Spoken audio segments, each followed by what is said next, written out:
I recorded my room at 3 a.m. Something whispered my name back at me.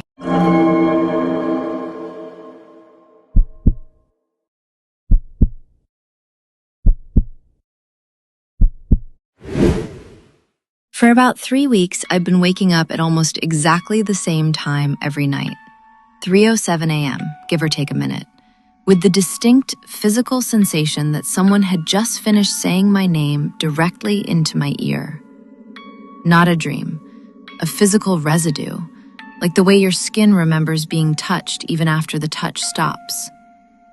I'd wake up disoriented, my heart already racing, certain I'd heard it, unable to prove I hadn't simply imagined it.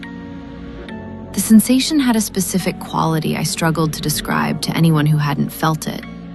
A warmth against the side of my neck, like breath, lingering for a second or two after I opened my eyes, before fading the way the feeling of a phone vibrating in your pocket fades even after you realize it was never actually ringing. I started dreading falling asleep at all, watching the clock creep toward 3 a.m. with a specific, familiar dread I hadn't felt since childhood nightmares. Except this wasn't a dream I could wake myself out of, because I was already awake when it happened. So I did what anyone slightly too online for their own good would do. I set up an old phone on a tripod, pointed at my bed, recording video with audio every night starting at midnight. The first 6 nights showed nothing. Me asleep, occasionally shifting position, the ordinary, unremarkable footage of an unremarkable bedroom at night. I almost gave up on the experiment entirely and told myself, somewhat convincingly, that whatever I'd been feeling was simply my own nervous system overreacting to poor sleep and too much late-night reading about things I probably shouldn't have been reading about right before bed. On the 7th night, at 3:06 a.m., 1 minute before my usual waking time, the audio picks up a sound I still cannot adequately describe to people who haven't heard it themselves. Not a voice, exactly. More like the shape of a voice, the way a whisper carries just enough tone to be recognizable as language without ever forming clear words, right up until the very last syllable, which comes through with perfect, chilling clarity. My name. Spoken in what is unmistakably my own voice, from a location the camera shows as empty, on the opposite side of the bed from where I was sleeping. I watched that clip probably 30 times before I made myself stop. Each time, I convinced myself slightly less that it could be explained by audio compression artifacts or my own sleep breathing distorted by the microphone. My own name, in my own voice, from empty space. I mentioned it, half joking, to cover how genuinely shaken I was, to my roommate, expecting her to tell me I was overreacting to a glitch.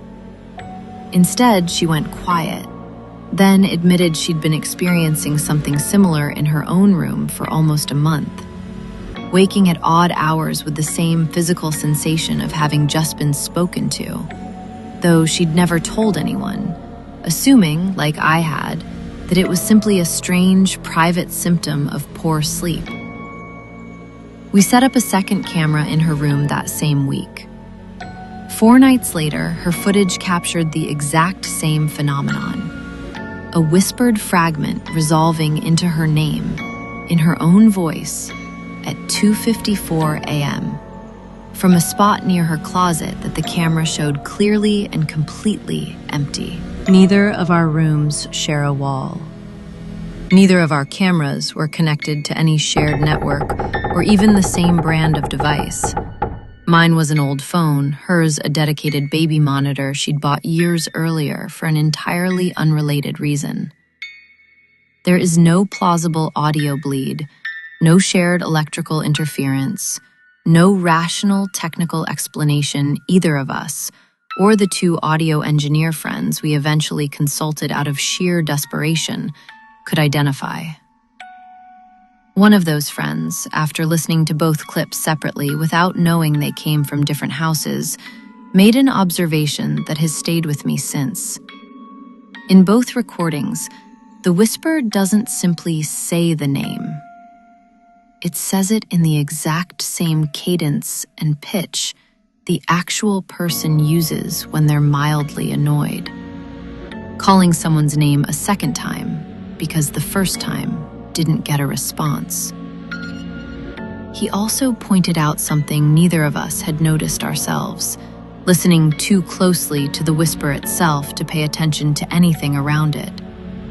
In both clips, in the second or two immediately before the whisper starts, the ambient room tone changes very slightly, the way a room sounds different when a door somewhere else in the house has just been opened, shifting the air pressure enough to register on a sensitive enough microphone. Neither of our bedroom doors were open that night in either house, according to our own memory and the visual footage itself. Neither of us had called out for the other. Neither of us was awake yet when the recordings captured it.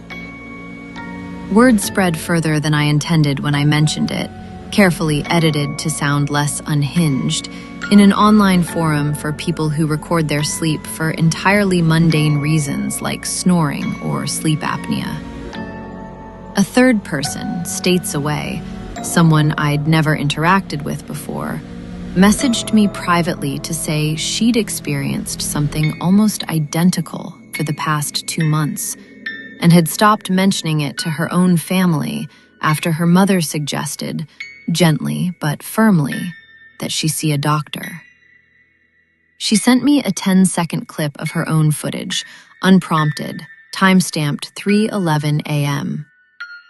It captured the same whispered fragment resolving into her name, in a voice with the exact same specific quality the audio engineer had flagged in ours. That particular tone of someone calling a second time, mildly impatient, expecting to be heard.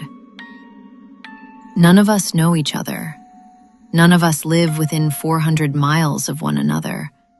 None of us had heard of this specific pattern, the name, the tone, the narrow window of time, from any shared source before independently documenting it ourselves.